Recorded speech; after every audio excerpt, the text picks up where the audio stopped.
Olá pessoal, graça e paz do Senhor Jesus seja com todos nós. Uma ótima segunda-feira para todos. Hoje é dia 21 de agosto de 2023. Seja muito bem-vindo ao nosso Imersão Bíblica, devocional diário de estudo das Escrituras Sagradas. E nesta segunda-feira a gente vai de Gênesis, capítulo de número 11. Gênesis 11 narra a história da Torre de Babel. Eu vou ler aqui uma parte grande aí do texto, mas que vai mostrar o centro ali de toda a história. Eu vou ler o versículo 4 até o versículo 9. Então, Gênesis do 4 até o 9. Diz assim: Depois disseram, vamos construir uma cidade com uma torre que alcance os céus. Assim, nosso nome será famoso e não seremos espalhados pela face da terra. O Senhor desceu para ver a cidade e a torre que os homens estavam construindo. E disse o Senhor, eles são um só povo e falam uma só língua. E começaram a construir isso. Em breve, nada poderá impedir o que eles planejam fazer. Venham, desçamos e confundamos a língua que falam, para que não entendam mais uns aos outros. Assim, o Senhor os dispersou dali por toda a terra e pararam de construir a cidade. Por isso foi chamada Babel, porque ali o Senhor confundiu a língua de todo mundo. Dali o Senhor os espalhou por toda a terra. Bom, temos aqui muitos anos já depois do dilúvio e a cena agora se volta ali para Terra-média, né, para Mesopotâmia, aquela região ali que hoje estão localizados Irã, Iraque, aquela região meio central ali da Ásia, né, talvez um pouco mais ali do centro da Ásia, mas enfim, aquela região ali, agora o centro do relato vai para aquele lugar. O texto que nós vamos ver no capítulo 11 de Gênesis narra, como eu disse, a edificação da Torre de Babel. Mas a ideia central de Gênesis continua a mesma. Qual é a ideia central de Gênesis? Contrastar duas linhagens, dois planos, dois pensamentos, que é o pensamento divino e o pensamento humano.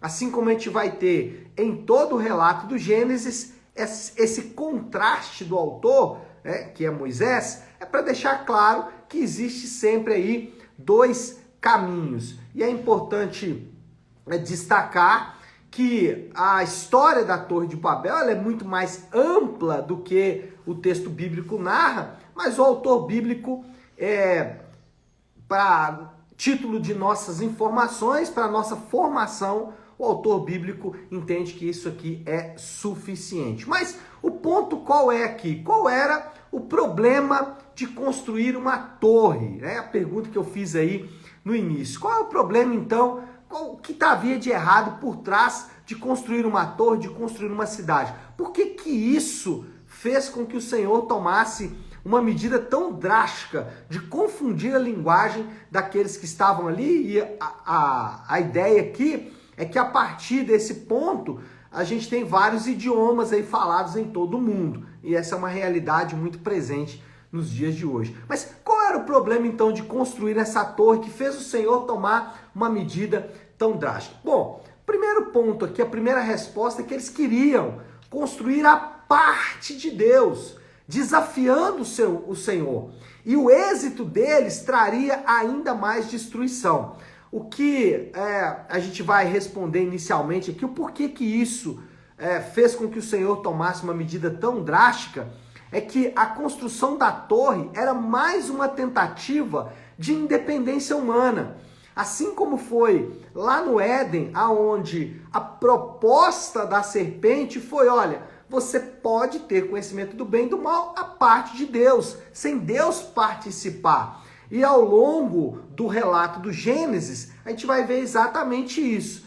Alguns grupos, algumas linhagens tentando construir a parte de Deus e uma outra linhagem, essa chamada por Deus, construindo de acordo com os planos de Deus. E aí a gente chega no final disso com o dilúvio, aonde Noé edifica uma arca e os homens continuam com seus planos vazios e vãs. Então, por que isso trouxe a ação de Deus? É porque se o homem continuasse com seus planos, isso ia cada vez mais levar à destruição do próprio homem. A ideia de Deus, quando diz que a igreja, o povo de Deus, é o sal da terra, é que o povo de Deus, a igreja, ela freia a corrupção da humanidade. Porque se Deus deixa solto, os homens vão produzir aí as suas próprias torres e vai levar cada vez mais à destruição da sua linhagem. Então, na verdade, o que Deus faz aqui é um ato de bondade em parar o que poderia levar a uma destruição muito maior daqueles homens. Agora, o que isso tem a ver comigo e com você? Podemos fazer qualquer coisa da nossa vontade. Você pode fazer. Deus, ele permite que o homem faça qualquer coisa que o homem queira. Você não precisa necessariamente construir de acordo com o que Deus manda. Vou dar um exemplo aqui, tá? Uma segunda-feira a gente sempre, às vezes, está ali pensando nas contas que tem que pagar aí na semana, né?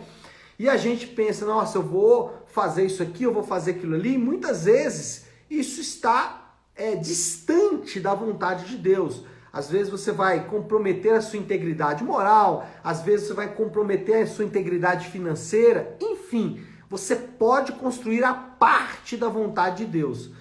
Casamento, sei lá, qualquer outra área da sua vida, você pode construir sem o conselho de Deus. Só que isso vai trazer fracasso e dor. É como construir uma torre de Babel. Então, qual é a saída? Você precisa dos princípios de Deus para edificar. Falei agora há pouco do casamento, citei aqui, a mesma coisa. Você pode edificar o seu casamento à sua própria maneira, só que isso vai trazer fracasso e dor. Ou você pode edificar a partir dos princípios de Deus. E aí isso vai trazer para você vai construir de acordo com a vontade de Deus. Então qual era o problema de construir uma torre? Primeiro, porque eles queriam construir a parte de Deus, desafiando o Senhor, e o êxito deles traria mais destruição ainda. Segundo, a torre era ao mesmo tempo uma fortaleza e um templo, um zigurate. Talvez você não está habituado com essa palavra, mas os zigurate eram como se fossem totens, né? Como se fossem torres de adoração bem antigas lá, datando de 4, 5 mil anos atrás, né? 4, 5 mil anos antes de Cristo, não. 4, 5 mil anos atrás mesmo. O ponto é, a Torre de Babel ela era ao mesmo tempo uma fortaleza, uma espécie de cidade para se proteger dos seus inimigos. Então, era uma forma de proteção e, ao mesmo tempo, era uma forma de adoração, uma tentativa de alcançar os deuses. O zigurate, normalmente, era construído com uma base onde tinha ali um templo e eles iam construindo a escadaria em formato de espiral, né, até alcançar o mais alto possível, porque a ideia era, eu vou conseguir alcançar os deuses. Lembrando que hoje o conhecimento que a gente tem aí do espaço, do mundo fora da Terra, é muito amplo, mas naquela época imaginava-se que a Terra era coberta por um domo, né? Uma espécie de proteção ali, por isso a ideia de abrir as janelas do céu, uma espécie de abrir ali esse domo, né, para vir alguma coisa de acima do céu, que para aquelas pessoas na época representava aí a divindade. Mas então a ideia era construir essa torre até chegar lá no domo, uma espécie de proteção e adoração ao mesmo tempo. E aí, a gente sabe, irmãos, que qual é o problema de construir uma torre? Porque os homens estão buscando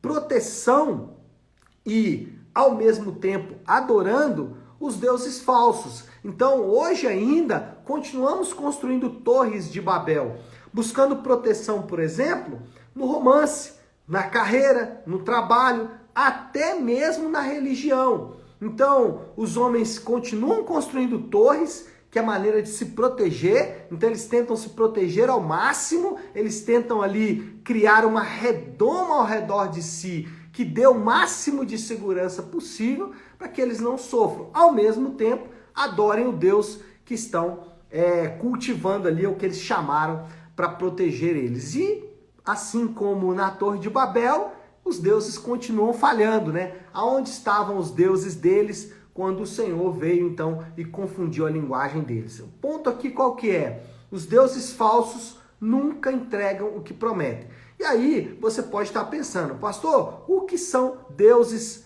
falsos? Deuses falsos é qualquer coisa que você busca satisfação e alegria à parte de Deus. Isso pode ser coisas ruins, como outros deuses ou outras religiões, ou até mesmo a religião, porque o relacionamento com Deus não é uma religião, mas enfim, alguma coisa ruim como isso, ou alguma coisa boa, como eu disse agora há pouco, sobre dinheiro, sobre casamento, sobre sexo, ou até uma coisa muito boa que a gente não percebe. Família, por exemplo, saúde, são coisas que são boas, né? São coisas boas em si mesmas, mas que, se for a nossa fonte de alegria e saciedade, certamente é um Deus falso e vai nos afastar do Senhor. E pior, né? Não vai entregar o que promete. A alegria que está prometendo não será entregue. Agora, Jeová, o nosso Deus, ele promete cuidar dos seus, isso ele faz durante toda a Bíblia, e exige ao mesmo tempo a adoração dos crentes. Por isso, fé, ou seja, confiança que Deus é poderoso para cumprir as suas promessas de proteção ao seu povo, e arrependimento, que é uma maneira de adorar ao Senhor fazendo aquilo que Deus predetermina em sua palavra. Então, esse é o segundo motivo do porquê Deus interferiu na construção da Torre de Babel, porque aquela construção era uma espécie de fortaleza, uma espécie de proteção e também um lugar de adoração. Mas em terceiro lugar, e aí a repercussão final disso, né? Agora já não é mais a resposta de qual o problema ou por que Deus interferiu na construção da torre, mas qual aqui a repercussão disso? Deus dispersa os homens e os planos dos homens são frustrados. Ao contrário, o Senhor continua com seus propósitos. Então, o plano dos homens é interrompido, deixa de acontecer ali, mas o plano do Senhor continua. Qual é a prova disso? Gênesis 11, 31. O que diz em Gênesis 11, 31? Vou ler para vocês. Tera tomou seu filho Abrão e seu neto Ló, filho de Harã, e sua nora Sarai, mulher de seu filho Abrão, e juntos partiram de Ur dos Caldeus, Mesopotâmia, para Canaã. Mas ao chegar em Harã, estabeleceram-se ali. Tera viveu 205 anos e morreu em Harã. Qual é o ponto aqui? Os planos dos homens pararam, foram frustrados, o plano de Deus continua. Lembra qual é o plano de Deus? O descendente que vai ferir a cabeça da serpente. Então, o que nós aprendemos? É que os planos humanos, quando exitosos, os planos humanos, quando concluem os seus desejos, vão levar os homens cada vez mais para longe de Deus. Então, a ideia aqui quanto eu mais me afasto de Deus, mais distante ou mais difícil fica o meu retorno para o Senhor. Essa é a ideia central. E o ponto é perceber que o juízo de Deus é permitir que os homens edifiquem as suas torres. Então, quando é que Deus está exercendo juízo sobre o homem? É quando Deus para os planos do homem? É quando Deus não deixa o homem fazer o que ele quer? Não. Quando Deus está julgando o homem, é quando Deus deixa o homem ser exatamente quem o homem quer ser. Romanos capítulo 1, Paulo vai falar sobre isso. Aqui, a ideia talvez seja dizer o seguinte, que muitos planos meus, é até bom que não aconteça. Então, às vezes você fica perguntando, meu Deus, por que isso não deu certo? Sabe por que não deu certo, meu irmão? Porque Deus está te ajudando, Ele não está permitindo que você construa essa torre, porque essa torre vai te afastar dele. Então a ideia dele aqui pare logo. Então muitos planos nossos frustrados foram bons, aliás, é melhor que sejam frustrados. E o Senhor sabe que o quanto antes, menos dor e menos sofrimento vai causar para mim e para você. Bom, moral da história, já para a gente ir concluindo, né? Moral da história os planos humanos E orgulhosos falharam miseravelmente, mas os planos de Deus continuam de acordo com a vontade de Deus. O que nós vamos aprender aqui é que planos humanos, né, é melhor pararem, mas os planos de Deus devem continuar e esse deve ser o nosso coração. Então, qual é o desafio do Léo aí para esta segunda-feira? Como podemos aplicar tudo isso aí que a gente acabou de aprender? Irmão, pare de construir a torre agora.